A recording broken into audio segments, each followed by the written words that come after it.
If you were just in the session, I talked about our numbering system. We actually talk a lot of tempo in our gym, 0 through 4, and I think this helps with reading a lot. So what I did is I just took setting. Everybody knows what a 1 ball is in front of the setter, right? Usually a 1 is 1 right in front of the setter, a foot above the net, okay? I just took that and expanded it to every other skill. So when we pass balls, I'll tell them I want a 4th tempo pass. What does that mean? Above the antenna. 3rd tempo pass, antenna height. 2nd tempo pass, mid antenna. 1st tempo pass, hopefully we're not having any of those, but right on top of the tape. And 0 balls are anything below the net. So we did that in passing, digging, any of your platform skills. Obviously setting, it's already there. You already talk about setting high balls, and some of you guys might call your outside set a 4. We also transitioned it into serving. So we said serve a 4th tempo ball, nice and high over the antenna. Sometimes it's easier to get deeper balls that way. 3rd tempo right at antenna height, 2nd tempo antenna middle of the antenna, 1st tempo right above the net. You hear coaches say it all the time, I want it flat. I want it flat. Well, what does flat mean, right? And if you start telling them these different tempos, it also helps them change their ball contact a little bit. And so once we started doing that, you also saw some let serves, and so those things started happening in practice, and now we were actually able to practice let serves, which you don't really want to do, but it helped us when those situations were occurring. So we transitioned that setting system into every other skill. I actually tell our kids when we're blocking to block 1st tempo. We don't want height, we want depth across the net.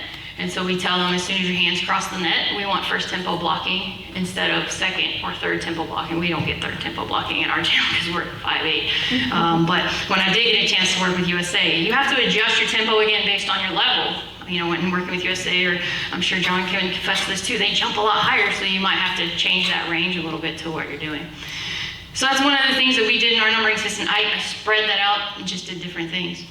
The other thing, and again, the other little middle out there in the headband, she played for me, and last season, she runs a very, very quick 1 ball. And so if you scouted us, everybody knew that's what they were gonna do, and they would just camp their middles out right there on that middle. So as the season went on and they were scouting, she wasn't having nearly as much success. So in the middle of the season, I said, let's develop a new set, and let's just have us push the 1 away, and we're gonna call it a push. So if you guys have nomenclature, 2 feet away from the setter, but a 1 tempo, so you might call it a 21. So we called it a push. So now she wasn't going right to that setter, she was going a little bit away. Well, those blockers were staying with our setter, and now they're trying to jump into her line of attack, and they just couldn't get with her because she's so quick in her transitions. So again, it's just something that I was like, okay, that was successful early, but now she's not having success and she's small, so we have to design something to make her successful. Same scenario, 2016, one of our middles out there right now runs a slide really, really well, and she ran it fast. I had the team that actually, I think, won the national championship that year said, I want you to come teach our team how to run slides, and it was one of those things, I don't know that I taught her, she was just super natural at running that 1-foot takeoff, and she was quick at it.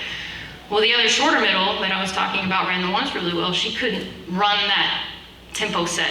So what did we do? We created another set to just slow things down. Same location, just a different arc on the ball to get a little bit higher tempo to have success. So I encourage you to not be afraid of just creating something to make your players successful, rather than just thinking in the box of, okay, well, a 3 and a 1 and an A, or whatever your numbering system might be, is all I'm gonna run with my middles. Be creative, try. And I think some coaches are afraid of that creativity, but yet are never gonna get better unless you try new things. So I'd encourage you to do that.